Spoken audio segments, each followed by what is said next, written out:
যে আমার মেয়েটা তো তাহলে ব্যথা পাচ্ছে, এটা কিভাবে সেভ করা যায়। এর জন্য ওর নিরাপত্তার কথা ভেবেই একটা টার্কিশ কার্পেট আনলাম ওর জন্য। ও যেন বসতে পারে, ঠিকঠাক মতো দাঁড়াতে পারে। দাঁড়াতে গেলে একটু পড়ে যায়, বসতে গেলে পড়ে যায়, ব্যথা পায়। এর জন্য আমারও বেশ একটা চিন্তার বিষয় হয়ে গেল। আসসালামু আলাইকুম।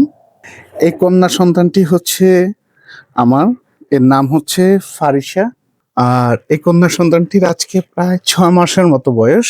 ও এখন একটু একটু বসা শিখতেছে। এতদিন তো কোলেই ছিল ওর আম্মার, এখন একটু একটু বসা শিখতেছে।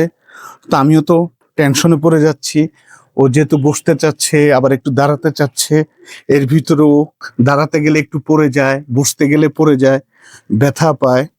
এর জন্য আমারও বেশ একটা চিন্তার বিষয় হয়ে গেল যে আমার মেয়েটা তো তাহলে ব্যথা পাচ্ছে, এটা কিভাবে সেভ করা যায়। এর জন্য ওর নিরাপত্তার কথা ভেবেই একটা টার্কিশ কার্পেট আনলাম ওর জন্য। ও যেন বসতে পারে, ঠিকঠাক মতো দাঁড়াতে পারে। হাঁটতে গেলে পড়বে, এটাই শেখার একটা অংশ।